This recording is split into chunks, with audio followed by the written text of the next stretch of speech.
Are Krishnaiah గారు, మీరు చాలా గొప్ప లీడర్ అండి. ఎందుకంటే రోజుకొక పార్టీ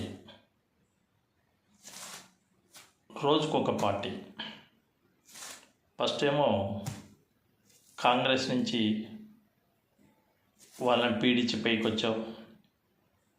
సెకండ్ ఏమో టీఆర్ఎస్ సంకనాకనికి పోయావు. థర్డ్ ఏమో తెలుగుదేశం సంకనాకనికి పోయావు. ఫోర్త్ ఏమో వైసీపీ సంకనాకనికి పోయావు. ఈరోజు బీజేపీ సంకనాకనికి పోయావు. పూటకు ఒక పార్టీ మారే ఊసరి బిల్లి కాడికి హీనంగా తయారైపోయింది బీసీ పార్టీ. బీసీల నాయకుడు ఊసరి బిల్లి మాదిరి తయారయ్యాడు. నేను ఎందుకు చెప్తున్నానంటే, ఒక బీసీగా నేను పూటకు ఒక మాట మాట్లాడాల్సిన అవసరం లేదని, దానికోసం కృష్ణయ్య నువ్వు ఇంత నీతి నిజాయితీ లేకుండా రోజు ఒక పార్టీ మారడం వల్ల బీసీలకు ఎంత చెడ్డ పేరు నీకు తెలుసా? బీసీలు తెలంగాణ, ఆంధ్రప్రదేశ్ 2 స్టేట్లలో నిన్ను చూసి సిగ్గుతో తలకాయ ఉంచుకుంటున్నారు. ఎక్కడో ఉండేవానికి, ఏమీ చేయలేని వానికి జగన్మోహన్ రెడ్డి పార్లమెంటుకు పంపితే దానికి రిజైన్ చేసి మళ్ళీ మోడీ సంకనాకనికి పోయావు.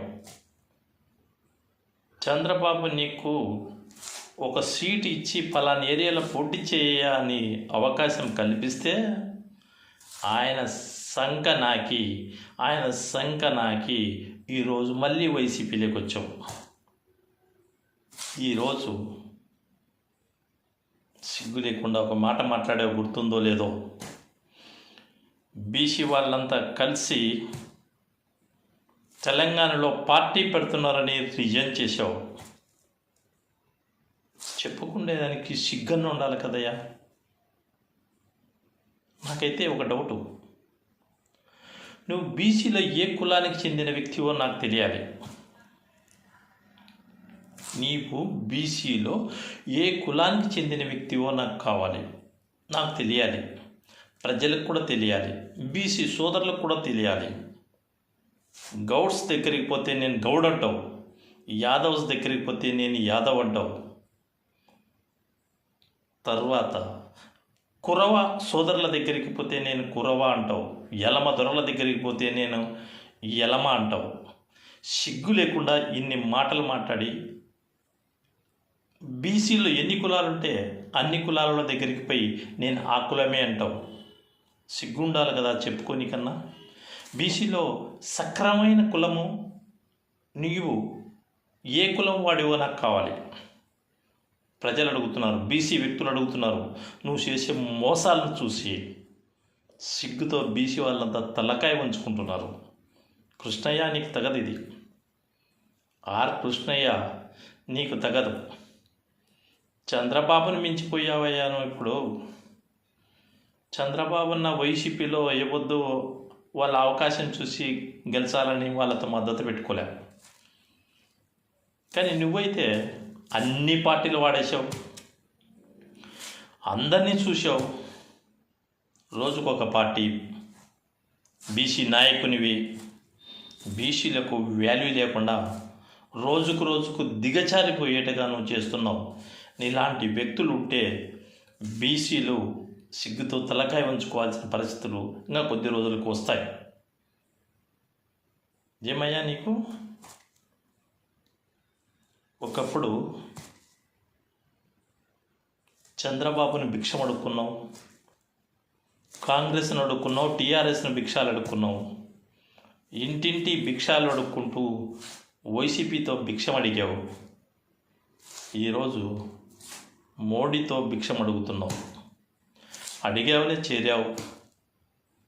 కానీ ఇవన్నీ చెప్పేదానికన్నా ఒక మాట మీద, ఒక కమిట్మెంట్ మీద నువ్వు ఉన్నావా?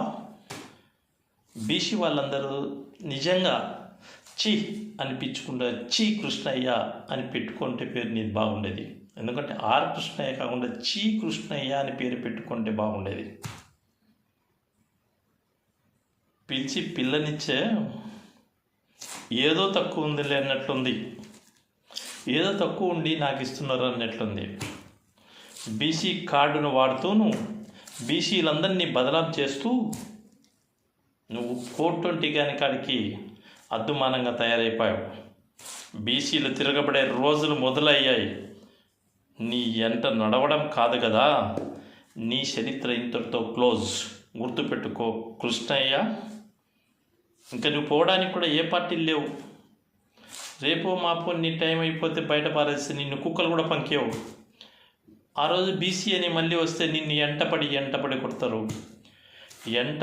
బీసీలు ఎంటపడి కొట్టే రోజులు మొదలయ్యాయి. Be careful Krishnayya. ఇప్పటికైనా మర్యాదగా ఉండు. మర్యాద తప్పి నీ ఇష్టం వచ్చినట్టు ప్రవర్తిస్తే బీసీ వాళ్ళు వెనకపడిన వాళ్ళు కాదు. బీసీ అంటే బ్యాక్ బోన్. నీ బోన్ కూడా వాళ్ళదే. నీవు పెంచి పోషించినారు. బీసీల జోబులు కొట్టి పైకొచ్చావు. బీసీలను ఎంతో అనగదొక్కి నువ్వు పైకొచ్చావు. బీసీ కార్డును వాడి నీవు ఈరోజు ఆ పదవికి పోయావు.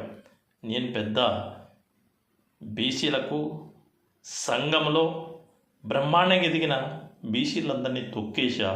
ఎవరికి ముందుకు రాకుండా, ఎవడు పనికి రాకుండా నేనే ఉన్నా అని జనాలకు చెప్పుకొని బీసీలందరినీ సర్వనాశనం చేసిన వ్యక్తి ఎవడన్నా ఉన్నాడంటే ఈ 2 తెలుగు రాష్ట్రాలలో ఎవరన్నా ఉన్నారంటే అది ఒక ఆర్ కృష్ణయ్యనే. కృష్ణయ్య, నేను చెప్తున్న గుర్తుపెట్టుకో. ఈ రోజు నుంచి నీకోసం మాట మొదలుపెట్టా. బీసీలను సర్వనాశనం చేసిన వ్యక్తిగా నువ్వు చరిత్రలో నిలబడిపోతావు. నీకు